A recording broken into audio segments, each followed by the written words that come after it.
Against the Flow. Welcome to Against the Flow, the podcast with Jordan. Welcome to Against the Flow, the podcast with Jordan. Welcome to Against the Flow, the podcast with Jordan. Okay, tama na kasi mahal na po yun. Ano po ba ang rate ngayon? Nagre-record na ba tayo? Yes. Hindi ko alam. So that is the Hindi ko perfect alam. introduction. We are rolling now. Didiretso ko na yan. Yes, wala nang intro, ladies and Grabe. gentlemen. Kasama ko po ngayon my mom voice. Wow. I'm emotional now. No, but this is my radio parent. But I'm gonna start calling them voice parent. Wow. Because they gave me a voice on the radio. Kamusta na po kayong lahat? Thank you for tuning into Against the Flow, the podcast with Jordan. Yes, and with me right now, my mommy, here she is, Joyce Titular, or JD, as people know her from the Against the Flow NU107 days. Welcome po! Thank you for inviting me, and thank you din for being the host at our recently concluded VoiceCon 2025 Yay! conference. And congratulations, Jordan. Congratulations. Sa iyong pag-graduate at ang iyong thesis ay lahat pasado with flying colors pa. So congratulations. Thank you, and thank you. Congratulations sa pag-launch ng podcast. I know you are in your early weeks. Am I right?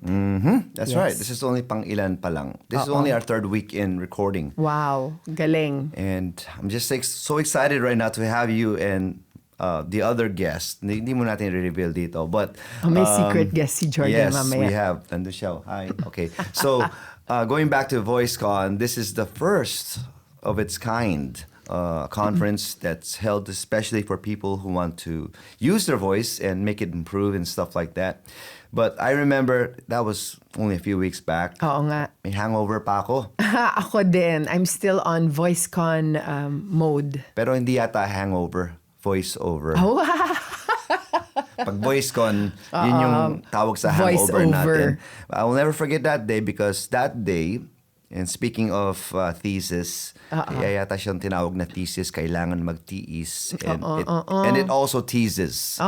During that agree. day, I was under a lot of pressure and Oh, stress. you were? Because while I was hosting that whole day thing, buti na lang doon si Mirza, I shout outs to my co-host. Hi, Mirza.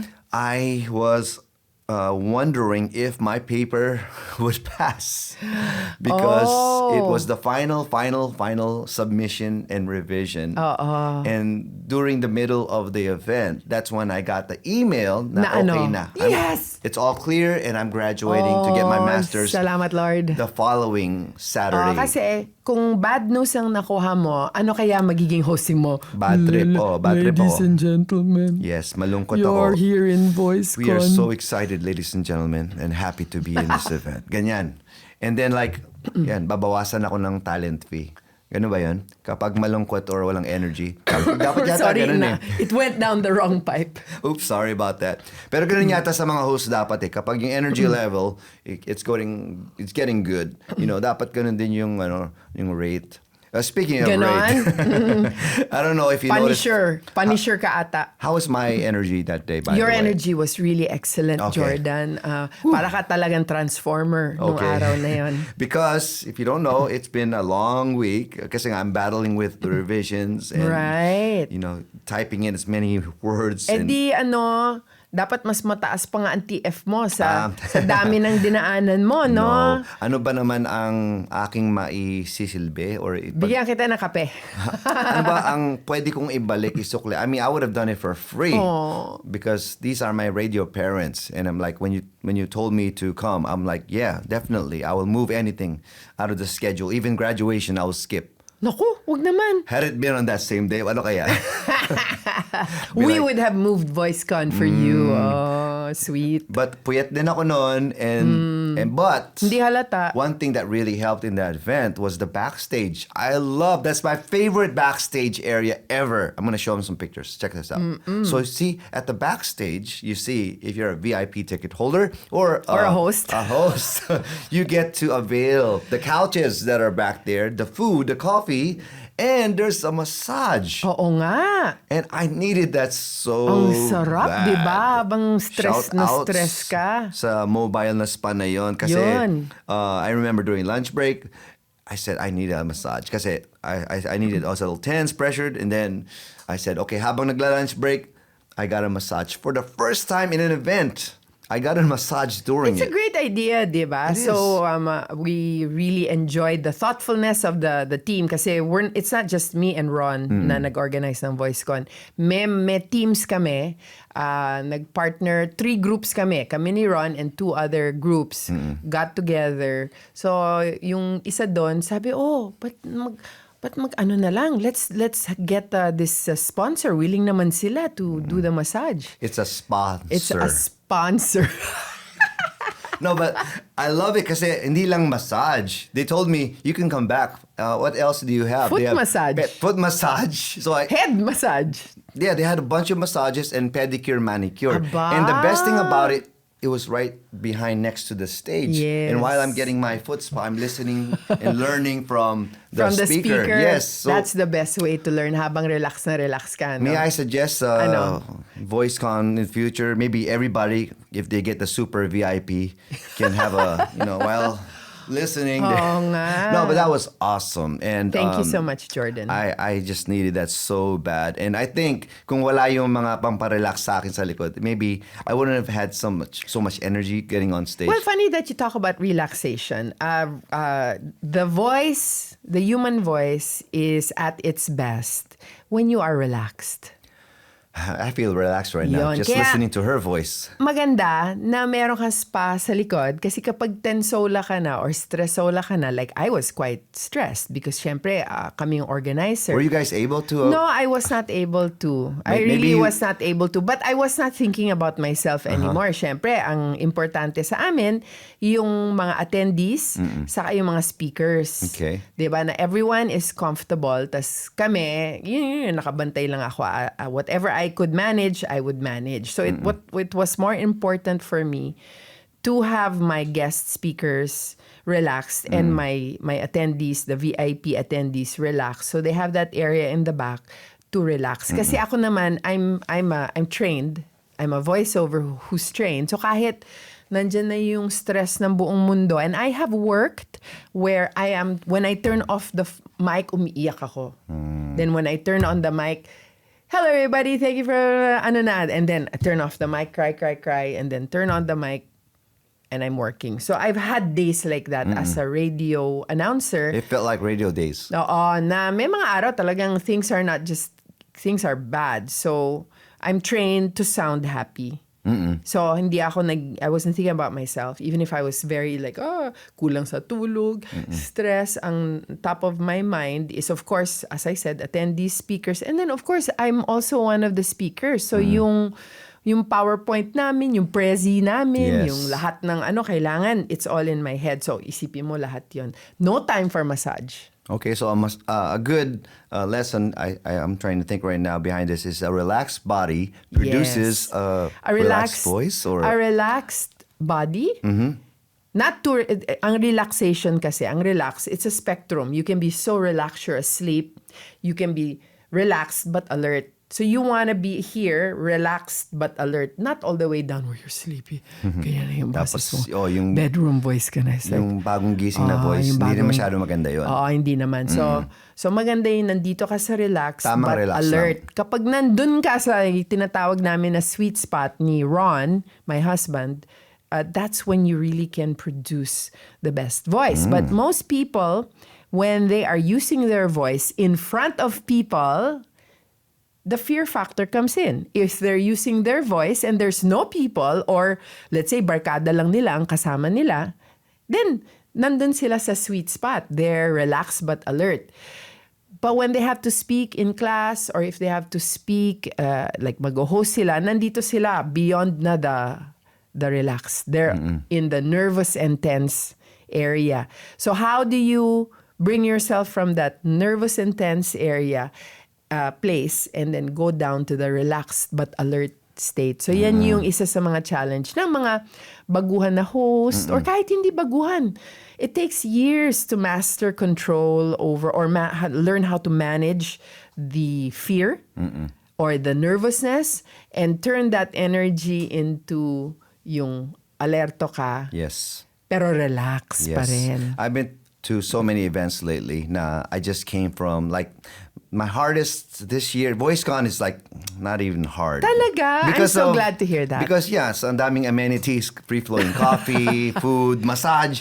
I mean, Oo, if ang ganda sa SMX kasi. kung ako ay, kasing level lang ni na guest natin, and I had a technical writer. If you're gonna get me as a host, there has to be a mobile may parking spa. space, may mobile spa, There may you go. kape, may merienda, may lunch, may breakfast at Kung dinner. pwede lang, pero hindi tayo diba? diva. Sorry, I'm not a diva. I mean, I would just go and host. Kaya nga, I was telling a story of back then. Yes. I came from an all-nighter kasi, meaning to say, Buong gabi. Yeah, kasi nagkaroon kami na aksidente. Oh, and no. I had to stay there in Cavite. remember. Yeah.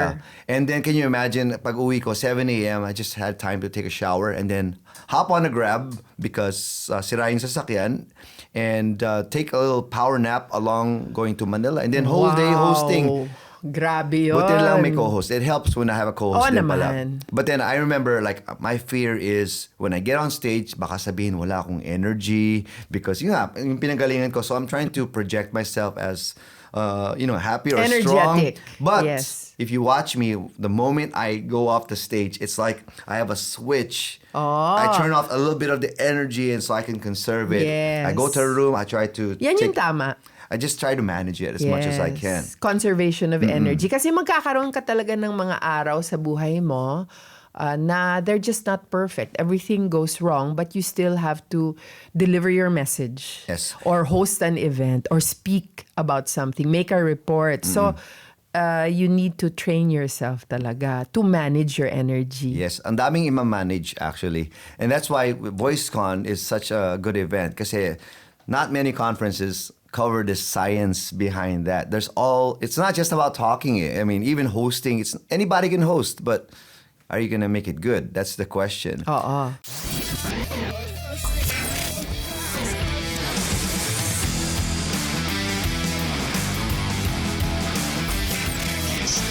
Just in case you just tuned in, we're talking about the power of voice today. The power of voice. Mahirap magkaroon ng power of voice kapag hindi ka marunong mag-manage ng energy, mga ganun, right? Correct. But I want to rewind back. Sige. Because, like I said, you are the one who gave birth to me. On the radio I gave birth airwaves. to his voice. Yes. It's a voice. A beautiful voice, I must say. Gender reveal, it's a voice. Okay. Anyways. Na plural am I pa. going to edit that out? I don't know. We'll see. So anyways, we go way back. First time I heard of Against the Flow, it was a radio program. Somebody just Monday told me nights. about it. Yes. It's on a rock station. I'm like, I love it. And I had just discovered contemporary Christian music. Wow, CCM. And so, and it was in a cassette tape. Anyways, we'll talk about that in case people are confused. Google nyo na lang po, okay? CCM. And contemporary Christian music, CCM. And then, so I started listening to Against the Flow. And I started developing, I never told you this, Mom. I know it's kind of weird, but I did develop a crush, a voice crush. Mm-hmm. Naging crush ko boses ni JD. Ang ganda kasi, And I never knew what she looked like. I never knew that she was a beauty queen and all that. Mukhang nanay pala. And I just started listening to the radio every Monday. And even if I was busy doing something, and even if I was away on that radio had to be on from 10 to 11 p.m. because I wanted to show my support. Wow. And I used to think back then, if I just leave it on, that's support. And somehow they will pick up for some way na mabenta yung, I don't know. Back then, we used to have this thinking na if you just leave your radio on, they'll find out the radio stations or the survey people, and then they'll contribute to the success or the survey. Well, may technology na nakakapag Back then? pakita. At that time, I'm not so sure. Okay, but there yun. is technology that can help determine, the listenership, the frequency, and then yeah. they still have the surveys where they really go house to They go house. house to house, so may mga census. survey. Halos parang ang census yun noon. And then I saw you on 700 Club Asia. And the irony behind it is she's a host now on there. Yes. But back then she was a guest on there. Yes. And then I saw the face behind the voice. And I just remember you saying, I have a burden for this music. Yes. And then I said, me too. And then after watching you and hearing your testimony, I said, Lord, I need to meet this person, please. And I prayed. And my first assignment na naisip sa'yo is bring you over to our church in Taytay and get you to talk about Christian rock music kasi it's something fairly new sa In amin those sa days, church. hindi siya masyadong tanggap. Parang So I needed nagsisimula somebody pa lang, to explain to my people that it's okay to rock out for the glory of God. And ikaw talaga ang inaay ko nun. But then, ang nangyari, si friend natin, si Michael Turner, shout out to Kuya Mike, he was the one who was first invited to our church. Hi, Mike. But then later on, you were. But then what happened was this. You ended up inviting me to the radio station. Yes. It was, it's funny kasi Michael Turner, I heard him, he was singing, and it happened to be the anniversary of Against the Flow. And then I said, I need to call the radio station. Okay. So picked up the phone, dialed. Do you still remember the old NU? Oh my goodness, hindi ko na malala It's yung not there number anymore. ni NU. Okay, but I still remember at least the... Pero yung number ko nun, growing up, alam ko. I still remember some of the things there, like NU107 is DWNYC, NY something passing. Anyways, Yeah. I don't remember anymore. Okay, so going back to seeing her on TV and then listening to the radio, and I said to myself, I need to talk to JD. And then all night, kasi it was a 2-hour special, 10 to 12. That's busy, right. busy, Anniversary busy. special yata Busy yan. all busy nga, throughout. And then 11:59, before mag-sign off, guess who picks up the phone and decides to answer? And then like in one burst, I don't even remember what I told you. I must have been speaking 100 words per hour. But she just said... And you can. Yeah. May abilidad kang magsalita But ng you just told me to mabilis. come over. Yeah, I did. I remember. Maybe because I had to he talks too much, so just come over. But was there something about my voice? I mean, like, okay, this guy has potential. Or maybe know, he seems like a nice guy. I honestly think it was your sincerity. No, I could hear. Kasi ang boses, talagang powerful. You can hear the emotions of a person kahit hindi mo nakikita ang kanyang mukha.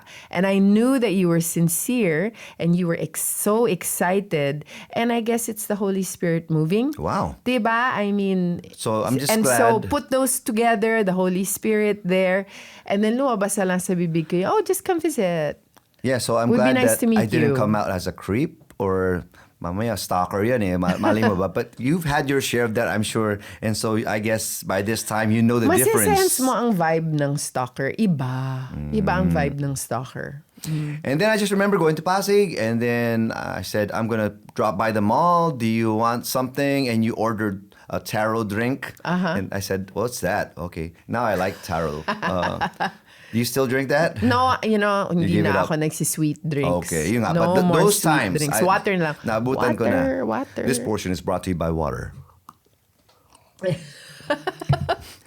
Hydration. Yes. Good for the voice. You guys need to keep me time checked. No, somebody put like a piece of paper like, you guys are the time check because I can go all day. I This is know. my radio mom right here. Naalala ko noon, nung pumunta tayong Lucena, we were a big group. We were in a what do you call those toaster vans? Coaster. Yeah. Yeah, para siyang toaster, di ba? So, coaster. And you were sitting in front. And then the first 30 minutes, kwento ka ng kwento. And kami masaya. Tapos, maya-maya after 1 hour, kwento ka pa rin ng kwento. Tapos after 2 hours, kasi Lucena, 3 hours, kwento pa rin ng kwento si Jordan. Kami lahat like, Jordan. Was Raymond let there our and ears some other rest. people? Si Kata Inocencio yata was there. Basta a group of Christians. Was that- Baka Raymond nga. Basta I can't remember the I think details. that's lawag. Hindi, iba pa yung Ay, iba lawag. pa? Ito, 3 hours drive to Lucena. Non-stop still. nagsalita si Jordan. Talagang windang kaming lahat sa Kasi puyat ako nun. toaster. Galing ako sa retreat. Meron kaming overnight. Non-stop, ganon. Oo. Oo. You were still on pastor mode. I should have Hindi slept. ka pa pastor nun eh. And I was gonna host that night with you, I think. Yeah, I can't... Hindi pa ako marunong Yeah, mag-manage. basta, hindi ko na malaala kung ba't tayo nandun. O basta pumunta tayong Lucena for a ministry thing. Yeah, all I know is when God gave me a calling, I started talking. I mean, before that, I was silent. And then, Talaga? yes. And then when God said, hey, I want you to be a pastor. And when I finally gave in, the next day, I just found myself nonstop talking. Like, That's a miracle. Wala akong courage in the past to go on stage. But if it's the Word of God, all of a sudden, 300 students, boom, naglilid ako ng devotion. I think 6 a.m. I think that's a miracle It because started there. one of the hardest fears to overcome is the fear of public speaking. Yeah, It's parang- hard to overcome. parang- It takes time. And it's okay. Like me, it took me time. And I think that's okay. But for you, if it happened overnight, that's a miracle. And that's perfectly fine. Kasi yung isa sa pinadama sa akin naman ng Lord, if it's fear, it's the fear of young people going to hell or being away from Him. Doon nandun yung thoughts So I had more fear if I didn't tell them. Right. If I didn't talk. Diba? So yun yung fear ko. So I guess there is a healthy fear. And if I had a fear of speaking and then God wanted me to talk to these young people and tell them about the way to heaven and salvation, then definitely I should be in more fear of not telling them. Diba? Rather than be in fear of, baka I'll say something, tas I'll stammer or I'll say the wrong thing or baka mali ang pronunciation. For some reason, diba? I don't remember yung afterwards being nervous or having that fear. All I knew was I'm just a messenger. So no fear. I'm just I'm here to bring the news. I'm no one special. What I'm bringing to you is what's special. I'm so inspired by that, Jordan. I've been doing ministry for years, but it's always good to go back to the basics and remember where you started from, remember where you came from, and remember that it's really about others. Yes. Diba? It's not about us and baka magkamali tayo or baka mali nga yung grammar ko o pangit yung boses ko. No, it's about the fear of people not hearing the message of the Lord. Yes. I'm no one special. I mean, I still hold it up to today. Now, I'm just here to give you something special. Makulit ka lang, hindi ka Makulit special. lang, but I try to find ways to grab people's attention and the packaging, but yung the inside, yung the core of it all, it needs to be delivered. And I'm more, like I said, frightened if that didn't, was not delivered. That is a healthy fear. Yes. So let's go back to the 2000s days. So we hung out. You got to know me, and a true story is nagpapasikat ako kay JD. Because during that time, maraming nagsasabi sa akin, dapat mag-radio ka. Dapat may boses ka. Kasi I used to play around with the microphone in church. Ang lit-lit pa ng boses ko, you're listening to church radio with DJ Jordan. Yeah, ganun ako. And then people started telling me, hey, you should really... I know a friend. And they're always like that. They're like, I know a guy, and I'm going to tell them about you. But, I never got to the radio station through those people. But thank you anyway. Shout outs to you. But it was through Joyce talaga, JD. The thing was, when we became friends, she knew about my personality, I guess, my burden. But she had never heard me host. Pero there was an event. It was a Battle of the Bands, Battle of the Christian Rock Bands, and you were supposed to host it. But you were not available because, you were really busy. And for some reason, she passes it to me. I mean, I'm just a Bible schooler during those times. No background. What made you decide? Here's Jordan.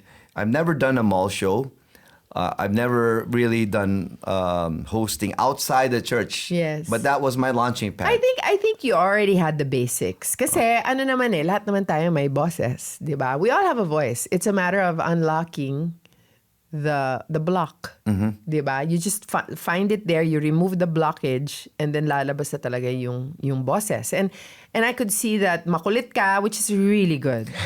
That for me is a good thing. Kung host ka, tas makulit ka, ibig sabihin, hindi ka mauubusan ng kung anong sasabihin. Sorry po Ganyan lang ako magsasorry for magandang makulit. Yung maayos na makulit. Yung sakto lang, di ba? So, I knew you had it in you, and I knew you had the energy, and I knew that your spirit is a good spirit. It's from the Lord. Alam ko yun eh. So, minsan, kailangan kasi bigyan mo talaga ng responsibilidad ang isang taong hindi pa talaga nakatikim ng responsibility, but they want it. They want that responsibility. They think they might not be ready, but you know what? When you give a young person the responsibility, a little more responsibility na feeling mo makakayanan nila, they will rise up.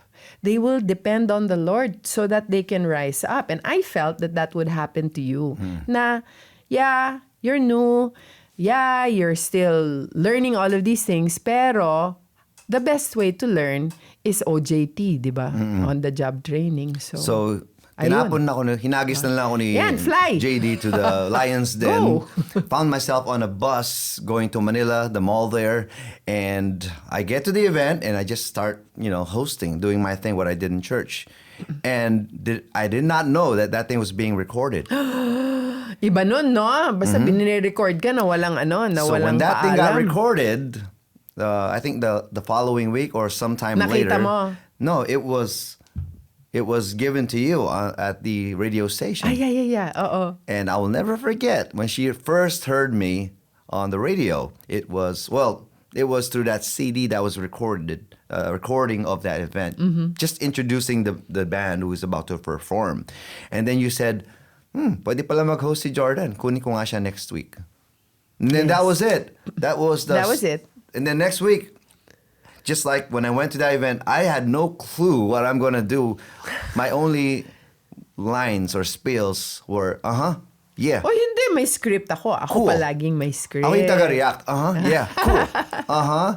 Yeah, cool. Yan yung mga lines mo. I tell you, if I had a recording right now, I used to record these in cassette tapes. Okay, again, sorry. Meron ka bang recording sa atin noon? Somewhere. Somewhere. But I listened to those later on and I would, kinikilig ako kasi nga sabi niya, may potential daw, yung mga ganon. And then later on when I listened to the CDs na, and then I listened to myself, I promise, yeah, cool, were the only 3 words. I was saying the first 2 episodes.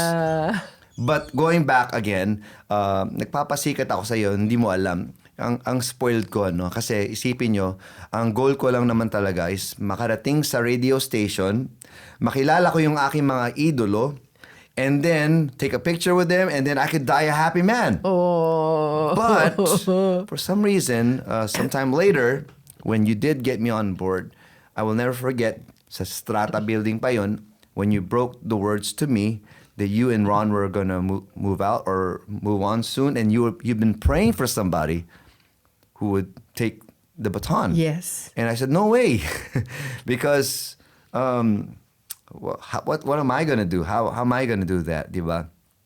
I felt like 3 years pa lang ako or 4 years, and then more. I think more. But I felt like I wasn't ready. But during that time, I felt like, okay, if you guys leave. Kasi if you don't know, sila yung hired na personnel talaga ng radio station. Yeah, we were working for NU107. Ako extra lang ako. Yes. I would just come in for the program. So that's one thing that people didn't know back then. Nagugulat sila, I didn't receive anything. No, yes. I would pay to do this. That's how much I loved it. And that's what I did. Paid for my commute and food, whatever. Minsan nalilibre, pero still, I was enjoying it so much. But then when you said... Well, ako din, newscaster kasi ako noon nung NU107. Itong show na to, I didn't get paid to do it. I just said I wanted to do it. It was an extra and I on the didn't side. care. Oh, okay. I didn't care whether they paid me or not. I had to play Christian music. Dun sa rock station na yun, there was something in me saying, do it. And, that's extra load. Because we have to record, diba? I have to make a script. Lahat yun, I was not paid to do that show.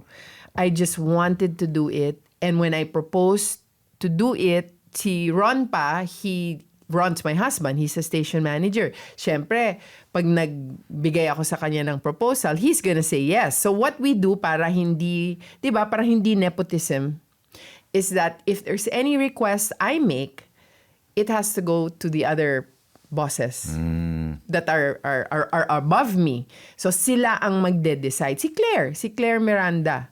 She was our program manager, program director. She was the one who decided, yeah, this is a great show. And Claire is in my Bible study now. So we've maintained a relationship and a friendship until now. So siya yung nag-approve. Pwede to. Go. Nung nag-go siya, it's like, go, pero walang budget to you're doing this because you want to do it. So I said, yeah, I'm gonna do this because I want to do it. And so finding you, and you had the same heart, now you're gonna do this even if you have to, pay, and you have to go out of your way. It takes time. Yeah. Galing pa akong church nun. Yes. And naiiba-iba yung time. It was Monday night, and then there was a Sunday night. before signing off Yes, and buying magiliw. And then there was a lunchtime. So I've been through all the time Yes. differences. But there was also a time I won't forget. Now I would go to Bible school. Right. And I would first stop by the station. We do a recording. Right. And then I have to run and go to the MRT so I could get to the bus station to catch the bus going to Baguio for Bible college. And I would arrive just in time for the closing prayer. I'm sure maraming nanonood ngayon, siguro if you're a pastor, Shoutouts. you understand what it feels like because there will be times that wala kang budget for anything but you're called to do something for the Lord and you just follow and guess what?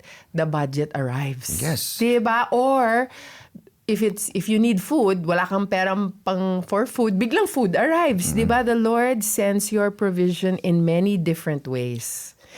Or you become so creative, nakakahanap ka ng paraan para lang yung pangangailangan mo in order to do the mission ay nakukuha. So, God's really good in that way. So I really appreciate, of course, all you guys have done for me because Pero tingnan mo naman yung bunga.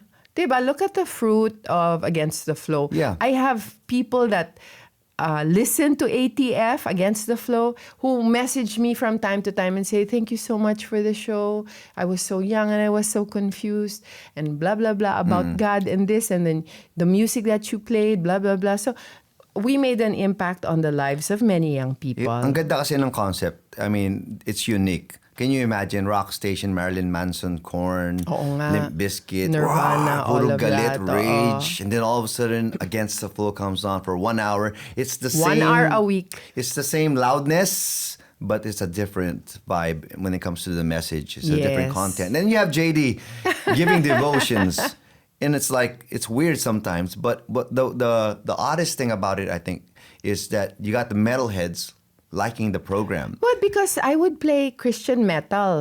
Yeah. There were apparently Christian metal But I groups. never once got a message, Friendster pa nun or anything na, Ako, ang baduy ng program nyo, ang corny. Oh, yun, hindi. Pero I've gotten a call na, I remember someone said, what you're playing is evil. Yeah. Yung I've gotten religious that. crowd, what you're playing doon tayo is nakakuha evil. ng buzz. May isa nagtumawag sa akin, a young man, and he was trying to kind of argue with me, not yung bastos na argue, pero yung really sincerely trying to tell me that what I'm doing was wrong. So we had a conversation and I decided to spend time to talk to him. And I told him, okay, well, do you know the story of David? Did you tell everyone that story? No, they don't know. No, okay. So David, when magkaaway sila ni Goliath, sabi niya, yeah, of course, alam ko yung kwentong yan. So sabi ko, what did David use to kill Goliath? Yung sling, yung bato sa sling. And I said, no, he used the sling and the bato to knock him down. He was still alive when he was knocked down. What David did was he got the weapon of Goliath, yung sword niya na pagkalaki-laki, he used it to cut his head off. Sabi ko, you need to read it again. And I need to tell you that that's what I'm doing. I am getting the weapon of the enemy and I'm using it to cut his own head off. Yes. That's what I'm doing. So, nung in-explain ko yun sa kanya, he was like, oh. And then, we ended the conversation on an okay note. At least hindi kami nag-away, 'di ba? Kasi ako mainit ang ulo ko. Normally makikipag-away na Patola. ako. Issue 'yan sa akin ni Lord. He knows that I have an anger issue. Patola talaga ako. Pag mga ganyan, I really will make patol. Pero I don't know why. Siguro the Holy Spirit was just telling me, be patient, be understanding, listen, and then once you've listened to their side, then i-share mo yung side mo. So, naging maayos yung usapan namin. And that is why we did Against the Flow. It is really getting the weapon of the enemy to cut his head off. Another analogy that I would use to explain to people, like, kasi nga, they're always saying, rock music is the devil's music, makamundo, worldly, secular. And I'm like, no, it's still Jesus. It's just that you haven't seen him in this angle. When the disciples saw Jesus walking on water, they were saying, it's a ghost. So I think nowadays, a lot of Christians, when they see God using modern technology, even podcasts. Maybe some people are saying podcast is of the devil.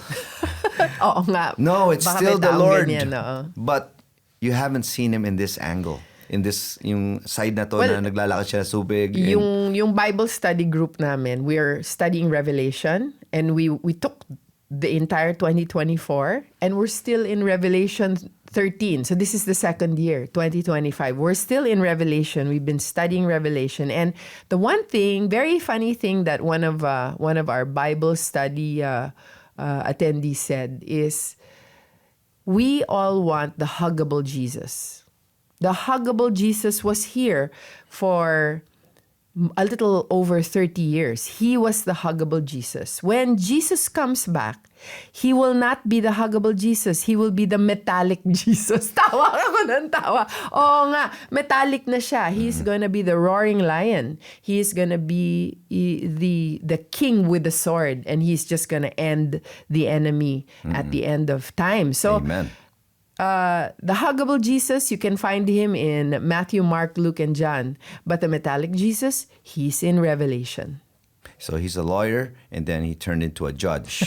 But don't worry, it's a righteous judge. He is a righteous judge. So going back, I always like to look back in those days. I think I was paid, but it was not monetary. Not monetary. I got NU107 Rock Awards tickets. I got to bring friends and family, and those things cost money, you know. I got to meet a lot of people who I've become close to, people in the industry, because I've invited them to the program. And even in your wedding, Yes. Gary V sang at your wedding, Yeah, at a your lot reception. of people. Because his son, Paolo, had a band called Salamin, and they would be suki on NU107. But that's how I got to the Father. Parang very theological, to the Son. Oo nga. Paolo Valenciano. Anyways, yes, I thank the Lord that even though, it was something that we did for free, it was certainly rewarding because we got the message out. Oh, yeah. And we got networking. We got a lot. We got to meet a lot of people. We trained our vocal skills. We met so many people. I eventually became a host for 700 Club, which I'm doing now. And it all really started with Against the Flow. Diyan talaga the Lord made that a time of planting for you and me. Season of planting yun eh. Plant. And then later on, nag-harvest na tayo. When you guys took off, I didn't know how long ATF would continue. I was expecting when you left, okay, now I'm like the You're on your own. You're the stepson. dad. I'm You're the ano na. I feel like the unwanted child because I'm like, I just go to the station, and I felt like the new station manager was just waiting to get rid of me. And wala lang maipasok sa 1 hour segment na yun. Nilagay kami sa 6 a.m. Diba? There was a time na 6 a.m. Sunday morning. Seriously, who's going to listen to that? But hey, but later on, I think our last time slot was 12. Yes. And it was hard because I had to go leave church before it ended. I was still a youth pastor back then. But it worked out. But then, nagulat ako na when you guys left, I was expecting probably not even a year. Yeah. And then they would tell me, okay, Jordan, that's it. Tama na. No more. Kawawa ka rin kasi we're not paying you. And, Right. But hindi. I stayed there until the station had to go and shut down. That's really faithfulness. That's the only reason why. That's faithfulness, Jordan. Nawala ang ATF sa FM. And then I had to put it away for a while. And then 2 years later, I was doing Perfect Rhythm. If those of you who are following me, the radio days. That's right. And then I decided, you know what? Perfect Rhythm, Against the Flow, that's me. It's me hosting both. Why don't I just merge the two? Walang mawawala. Pwedeng Against the Perfect Rhythm Flow. Di ba? Perfect the Flow. Sabi ko, walang mawawala na listeners kung tatanggalin ko yung Perfect Rhythm because they know it's still me. But at the same time, pwedeng mawawala ang following ng listeners ng ATF if I don't do something about it. And so we ended up doing that change, and here we are today. Yes. So we've evolved a lot. This is our 26th year. Congratulations. Or 27. 1997. Wow. I'm not good at math. Grabe. And fun fact, we launched ATF on an Easter 2025. That's right. Because ATF began Easter 1997. Yes. And it's very symbolic then kasi we for a while we've been not really out here, but then it felt like resurrection talaga. Right. And now we Easter are Monday. yes Easter Monday. and so we are now in a resurrected state itong podcasting na to. Oo nga. Okay, but a lot of things you don't know about Joyce, JD, is she is also a mom, she's a wife, she is a beauty queen, and she's a newscaster, and she's a host. Ang dami, no? Oo nga, parang jack of all trades. And a parent to fur babies. Yes, she has I have dogs. They're furrents. Lots of dogs and fur. And I wanted to ask you about the voice industry. Kasi Yes. yung one thing that VoiceCon showed is there is a market pala. A lot of people want to learn how to Well, okay, yung VoiceCon maximize. kasi, ang target namin, hindi voice actors. Kasi not everybody can go into voice acting because they're limitado ang trabaho. Saka the competition as it is right now is really stiff. It's hard to get voiceover work when you're starting. Kapag medyo na-establish ka na, projects really come in. So, Ron and I, for siguro we've been doing our workshops for 30 years, maybe 25 to 30 years. And we realized in the first few years na even if our students do not go into radio, kasi nung una, we were radio-centric. When we have our workshops, it's to help people become radio talent. Pero nakikita namin na they become more confident. They use their voice more. They're unafraid, less afraid na sila magsalita. So, nakita namin na, our workshops are not just to help people enter radio. It's to help people speak up, use their voice, and have the courage to speak up. So we started changing our workshops, and it was more about helping people speak up, helping people. If you have a message in your heart, di ba, mga Kristiyano tayo, we have a message in our hearts that God put there. But do you have the courage to stand up and speak? So we started changing our workshops more toward people who use their voice. So when we came up with VoiceCon PH, ang iniisip naming people who use their voice is more of the business people. So it was a convention to help business people who need to use their voice kasi nagpa-podcast sila or nagva-vlog sila or they talk about their product online, 'di ba? Para mas aware sila kung paano ang paggamit ng kanilang boses yung sa sakto o tamang paraan. So, we were targeting more of the business people who are online or business people who give interviews. Business people who face people and speak. So sila yung number one target namin. Pangalawa o pangatlo na yung mga gustong maging voiceover. So yung VoiceCon is more on the basic side.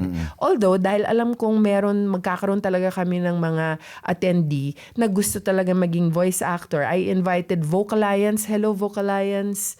Shout out sa inyo. I invited Vocalians to put up a booth so that people who want to have the experience of what is it like to be a voiceover, pumunta sila doon sa Vocalians booth. May setup sila doon eh.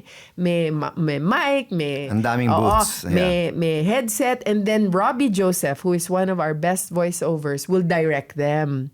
So the ones who have the acting gene in them, they could go to the Vocalians group. But the main event was really meant for business people who wanted to use their voice. Kasama na rin dyan yung mga pastor na alam kong na they use their voice a lot. Tapos napapagod ang boses nila kasi hindi lang nila Sunday yan ginagamit. Pag nagmi-meeting sila, ginagamit nila yung voice nila, di ba? When they get invited to speak elsewhere, they use their voice. And then minsan, buong Sunday, nagsasalita ang pastor. Napapagod din sila. So nobody talks about yung voice management. Yes. And how you take care of it. And that's what was covered. Against the Flow. And some of you might be wondering why Joyce has a straw in her hand and she's not using it in the cup. Hindi po ito vape ha, baka isipin nyo. But she was demonstrating that. And everybody who attended the conference. Yeah, we gave them a straw. You gave them Earth-friendly straw, no? Hindi plastic, kundi sugarcane straws. So explain real quick to our viewers. Here's a VoiceCon exclusive yes. for ATF. So actually, the straw phonation ang tawag dito, and you use the straw to relax your vocal folds. Ang nag-revive nito ay si Ingo Titsa. He's a voice scientist and voice teacher for public speaking. Para siya yung yoga ng voice science. Yoda, not yoga. Yoda ng voice science. So, he revived it, and then I really, really use it because nakakapagod talaga to speak all day. I have recordings, I have meetings, I have all this and that. Hydration, of course, is important. But this, so let's take Jordan as an example. So Jordan, you wake up early. It's a Sunday. You know you're going to be speaking. You can use your straw on the way to church in the car. Humming lang. And then dapat walang air na lumalabas sa ilong. So even if you squeeze the nose, the humming, the sound is the same. At dapat walang hangin na lumalabas sa lips. So parang naging mahaba yung lips mo, nandito na. Para kang anteater, kumbaga. So, you hum through it, or you can do up and down.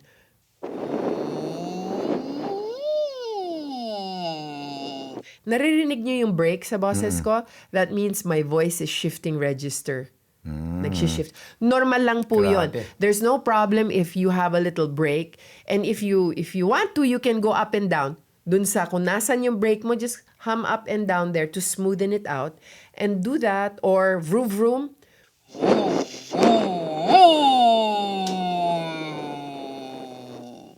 So, or, yung sermon mo, yung message of the day, basahin mo. And the Lord said, Dami palang pwede so gawin sa straw. you can speak through the straw. So what does the straw do? First of all, it relaxes the vocal folds. You really can't shout, di ba? It's so hard. So chances are, if you're gonna use the straw, your volume will be better. The pressure that you use sa vocal folds mo will be more correct na. Na-unpress ang vocal folds. So kung tense na siya, buong araw ka na nagsasalita, you can use the straw to relax. So on the way to church, you play with the straw, you make funny sounds with the straw, read the newspaper with the straw. 3 minutes. Maximum na yung 5 minutes. You don't need to do it for a long time. So when you reach the church, di ba? Naka-warm up na yung boses mo. You give your message. Make sure you have your water. Always drink water. After the message is done, may break ka na, di ba? You've said hi to everyone. Punta ka na sa CR or sa office mo, continue humming.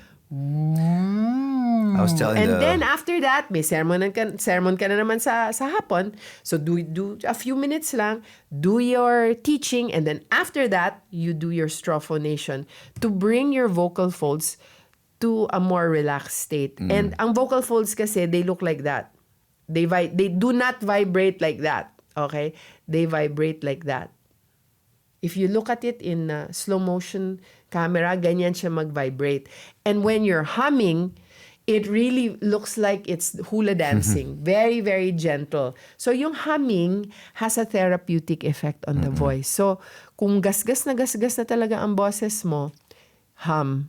Hum before, if you can hum in the middle of the day, and if you can do some humming through the straw at the end of the day, you will have parang may extend ang power ng boses mo, and you will heal faster overnight. You can use your voice again the next day. Hindi ka mauubusan ng boses. Wow. And so I have this all the time because, like right now, I know I'm gonna talk and pagod din ako. So in the car, I'm singing, making funny sounds using my straw. The nice thing also about the straw, it trains you to have your sound here more mas modulated, kumbaga, ang boses mo. So I am a big fan of the straw.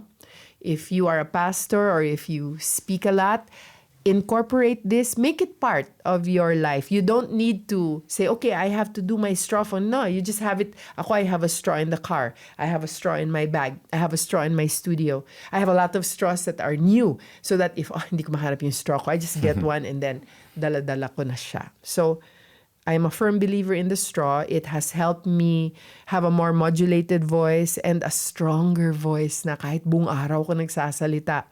Basta when I have my break, just a few minutes of humming and speaking through the straw, nare-reinvigorate uli yung boses ko at nakakapagsalita uli ako ng maayos. One thing that I noticed that pastors, though, should really learn how to stop doing is shouting. Yeah, I mean, that's the reason you have a microphone. Shouting We will... shout because there's no microphone. Yeah. Shouting will really ruin your voice. Oh, no. And you want to have power in that voice. And you want to have power. Saka, kasi iniisip natin yung power ay dapat malakas sa boses. No. You can have power even if your voice is gentle and soft. That's diba? right. I mean, your wife has a gentle and soft Yes, voice, but pero boy, she's got power. May power yun. Diba? Alam mo pag tumahimik. Oo. Hi, Ganon. So, don't think that power is really in loudness or in Yes. shouting. Sometimes the power is in silence, as you said. Nag-observe Or ako ng a speakers. soft voice. I was observing our speakers in VoiceCon. Francis Kong, Kinky Tan, they did not shout during their talk. Everyone's all ears and listening because there's so much power. Well, thank you for teaching this. Parang bumili na kayong ticket ng VoiceCon, ha?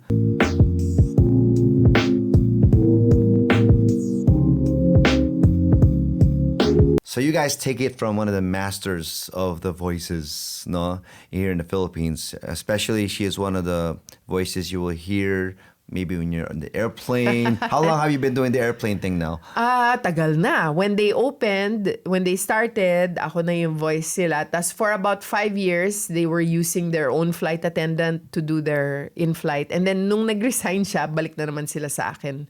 So, Yeah, I was on one of those airlines. Alam mo, yan ang hirap sa trabaho na voiceover. Pwede kang palitan. They can change you anytime they want to change you. Pero okay lang, in your case, ang pinalit yung asawa mo one time. They were getting you and then we're like... ibang project, no? Nag-audition, me and Ron auditioned. And first they got me. And then after a while, they said, no, si Ron na lang.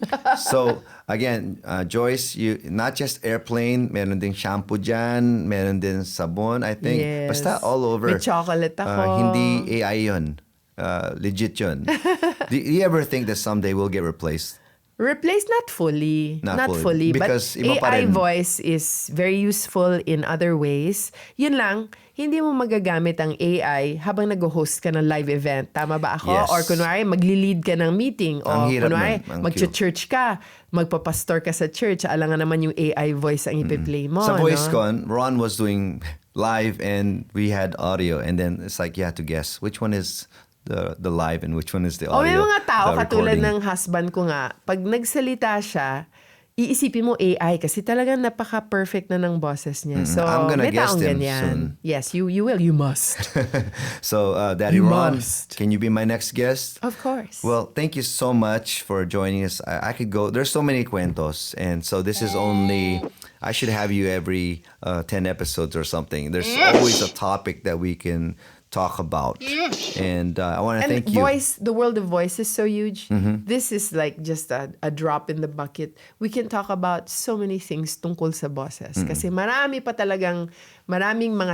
mga topic ang voice. So, any shout-outs or people that you want to invite to socials or maybe VoiceCon 2026? Meron na ba? Yes. Meron po kaming VoiceCon PH 2026 and our theme is The Storyteller's Voice. And it's gonna happen in April or May 2026.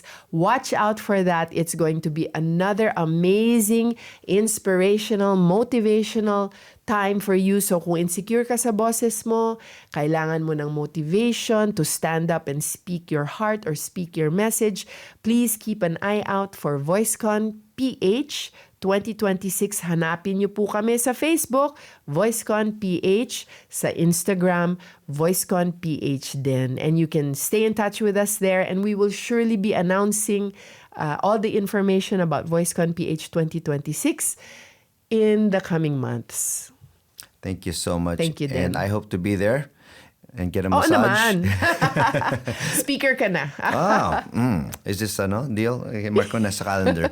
But it definitely, where she is, I want to go because that's my mom. And happy Mother's Day in advance or belated whenever this airs. Aw. But thank you. I love you. And I will always, do anything for you guys. And Thank you. Thank you for giving birth or giving power to my voice. Same thing, When Jordan. I didn't see any power at all, but you guys saw something. But I don't know what it was. But here we are 27 years later talking Praise God. and using our voices for the glory Praise of God. God. Thank you, Lord Well, God. that's it. Thank you so much. I hope you guys learned some today. And kung gagamit kayo ng boses, yan, make sure may power. And, of course, yung message na di-deliver natin, yung may power talaga, yung galing sa Lord. And this world will be a better place. This has been Jordan saying, only dead fish swim with the current. So lahat tayo, like Mommy JD, let's go against the flow. Yay!